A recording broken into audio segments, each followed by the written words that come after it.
My roommate has been stealing my clothes, then wore them on a date with my ex. She borrowed my jacket without asking. Then my heels, then my ex. Asterisk when you live with someone, you expect boundaries, even if you're close. Even if you share food. Even if you watch Netflix together, you still expect respect. But what do you do when your roommate starts acting like your reflection? Only with worse intentions. My name is Hiba, I'm 25. I live in a 2-bedroom apartment in the city. I work as a junior editor at a publishing house. It's not glamorous, but I love what I do. I moved in with Sana a year ago. She was fun, a little chaotic, but charming. We met through mutual friends and clicked instantly. She needed a place. I had a spare room. The math added up. At first, for the first few months, everything was great. We'd go out together, watch crime shows, share stories. She was the type to borrow my earrings and compliment my lipstick. I didn't mind. I liked being needed. But then it started to shift. She'd take my scarf without asking, then a pair of heels, then my foundation. She always returned things, eventually, but never with an apology. And slowly, her compliments turned into copies. One night, I came home to find her wearing my favorite black jacket, the one I wore on my first date with Zian. "Oh, you weren't using it, right?" she said, laughing like it was nothing. "I had a dinner thing. I wanted to look editor hot." That phrase stuck with me. Editor hot, like she was trying to be me. I laughed it off. But inside I started feeling watched, copied, studied. Now let's talk about Zayn. My ex. We dated for 2 years. He was smart, thoughtful, quiet, but intense. Our breakup wasn't explosive.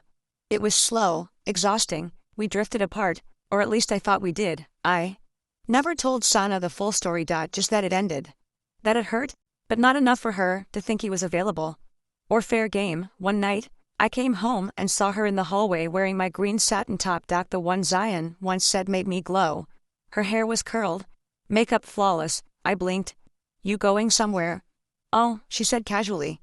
"Just dinner with a friend." I felt uneasy, but didn't say anything. I didn't want to seem controlling, but my heart told me something was wrong. I sat in my room, phone in hand, then I opened Instagram, scrolled, and there it was.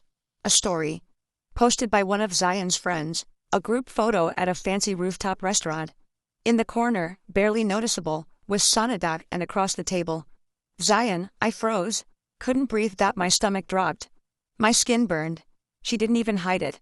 She wore my clothes to go out with him. I waited up hours. At 12:30 a.m., the door creaked open. I was already in the living room. She jumped a little, then smiled. "Didn't know you'd be up. Didn't know you and Zion were friends." Her smile froze. She put down her purse slowly. "Okay, look." It was spontaneous. We bumped into each other at that cafe near my work. He asked me to join him and some friends. That's it. I stared at her. "You wore my shirt. I didn't think you'd mind. I mean, you weren't wearing it." I was shaking. From rage, from betrayal. "Do you like him?" I asked. Flatly. She looked away, then back. "He's smart, funny, and we talked for hours. I didn't plan this, but maybe it's just meant to be." That line broke something in me. Meant to be? With my ex, wearing my shirt? I stood up. "Sana, you crossed a line. Borrowing my stuff without asking is one thing. But trying to date the person who broke my heart? That's disgusting." She rolled her eyes. "You're being dramatic. You two broke up months ago. If he's moved on, maybe you should too." That night I didn't sleep. I cried quietly into my pillow, wishing I could disappear. The next day, I packed her things. Every borrowed bangle, every lipstick, every dress she forgot to return. I left them in a box outside her door. When she got home, she looked at it, then at me. "So you're kicking me out? You made this home toxic. I can't live with someone who wants to become me while tearing me down behind my back." She didn't argue, just sighed. "Fine, I'll be gone in 2 days." And she was. She blocked me on Instagram. I didn't care. I needed peace. I changed the locks, reclaimed my space, reclaimed myself. A month later, I bumped into Zion at a bookstore. He looked awkward, guilty. "I didn't know you two were that close," he mumbled. "She said you were fine with it." I laughed. "Not the funny kind, the broken kind. You both deserve each other. Enjoy the lies." And I walked away, not because I was over it, but because I deserved better. Better friends. Better love. Better. Sana was gone. Her room was empty. Her scent still lingered. That soft perfume she always sprayed before going out in my heels. I stood in the doorway. It didn't feel like victory. It felt like grief. Grief for the roommate I trusted. Grief for the friend I defended. Grief for the girl I thought I knew. I tried to move on, focused on work. Cleaned the apartment. Burned a candle every night, just to erase her scent. But then things started showing up online. First, a TikTok video posted by her in my green satin top again. In a caption that read, POV, you accidentally start dating your roommate's ex. I felt the blood drain from my face. The comments were full of laughing emojis. Some saying, girl code. Never heard of her, bold queen. Roommates. Fault for not blocking her closet. I threw my phone on the bed. My hands were shaking. I couldn't believe it. This wasn't just betrayal. This was mockery, public, cruel, intentional. I didn't reply. Didn't comment, but I screenshotted everything. Because if she wanted to play dirty, I was done being nice. The next day, I got a DM from a girl I didn't know. Hey, I don't mean to stir drama, but I saw Sana at this party last weekend. Bragging about how she won. She said she always knew your life was the one she wanted. My chest tightened. She didn't just steal my clothes. She didn't just flirt with my ex. She wanted to be me. I cried in the shower that night. Hot water, burning face. Silent sobs, that not because I missed her, but because I let her in, because I thought she was safe. That weekend, I saw Zion again. Accidentally, at a bookstore again. He walked up slowly. Hiba, I nodded. Polite, cold. She told me everything, he said. I didn't know she copied you. I didn't know she took your things. I thought it was a coincidence. There's no such thing as coincidence when someone's obsessed, I said. He looked down. Ashamed. It's over now. She's not who I thought she was. I almost laughed. That's what I once said about him. Good luck, I said. You're gonna need it. And I walked away. Again, because I was done with explanations. Days passed. Then weeks. I applied for a promotion at work. Got it, bought a new coat. Changed my hair, little things that made me feel like me again. But just as I started breathing, she came back. It was 7 p.m. I was in the kitchen, cooking. I heard a knock. Opened the door.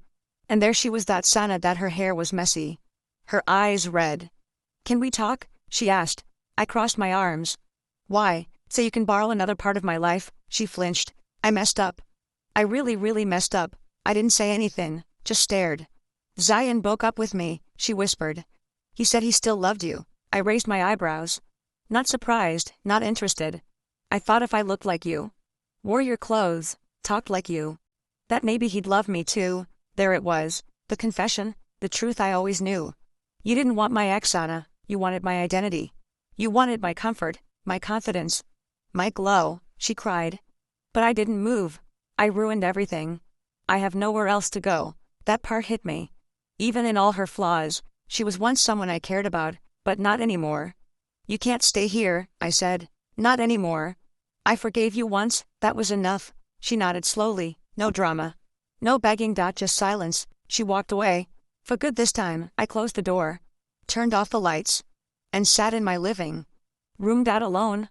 But not broken, because I wasn't missing her. I was missing myself. And now, I was back.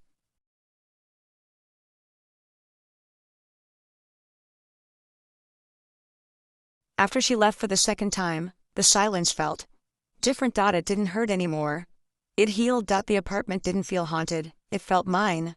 Like I could breathe again, without feeling watched. No more borrowed jackets. No more missing lipstick. No more pretending to be okay while she copied my life. I cleaned every corner, rearranged the living room, tossed out the rug we picked together, bought a new one. Dark gray, solid. Mine. I even changed the Wi-Fi name, from Sisters in Style to No More Snakes. I laughed when I typed it. That was a good day. Zion never texted again. Never called. Never tried. I think he knew. There was nothing to come back to, because sometimes, when people try to rebuild bridges they burn. The other side has already moved on. My manager at work pulled me aside. Hiba, you've been glowing lately. There's a confidence in you I haven't seen before. Funny, right? That glow everyone kept chasing. It came back when I finally put me first. I started writing again. Just for fun. Late at night, cup of chai, blank screen. No judgment. Just thoughts. I wrote about betrayal, jealousy, friendship, copying, but I also wrote about growth, and healing, and freedom. It felt like therapy. A few weeks later, I got an unexpected message from a girl named Nimra. Hi Hiba, I don't know you personally, but I saw your name tag in an old TikTok Sana posted. I think we need to talk. My stomach dropped. I replied, sure. What's this about? She said. She's doing it again. She moved in with my friend, and now she's copying her. I didn't know what to feel, that angry, sad, pity. None of it. I just felt tired. I told Nimra, I'm sorry your friend is going through it, but I can't get involved anymore. That chapter is closed. She respected that. And I respected myself for saying no. That night, I pulled out a dress I hadn't worn in months. Soft peach. Flowy. Zion used to love it. I used to avoid it. Now, I wore it. And took myself out. I went to the same cafe where I once cried because of her. This time, I sat by the window, ordered a latte, and wrote in my journal. A woman nearby complimented me. Your dress is gorgeous. I smiled. Thank you. It's been through a lot. She laughed, didn't ask questions. Just sipped her coffee. There's something beautiful about strangers who don't want anything from you. A few days later, I got a message from my old landlord. He said, Sana left some boxes in storage. She told me to throw them, but I found something with your name on it. I was curious. So I went. He handed me a small cardboard box. I opened it. Inside were pictures of me, printed ones, from my social media, from old memories. And a notebook. The notebook had scribbles, drawings, quotes, and pages that read like imitation. Things like, hi buzz, laugh easy, magnetic, how to do eyeliner like her. She doesn't even realize how powerful she is. I sat down stunned. It wasn't hatred. It was obsession. She didn't want to hurt me. She wanted to be me, but when she couldn't, she burned the bridge. I took the box home, read every page, and then I threw it away, not because I was angry, but because I didn't need it anymore. She wasn't my shadow. She was lost, and I had finally found myself. 1 year later, I published a blog post titled, When Someone Tries to Become You. It went viral. People shared their stories, sisters, cousins, best friends, roommates, copying, stealing, replacing. And they all said the same thing. I thought I was alone. But your words made me feel seen. That's when I knew I wasn't a victim, I was a voice. Now I host workshops for women. On boundaries, on energy, on self-worth.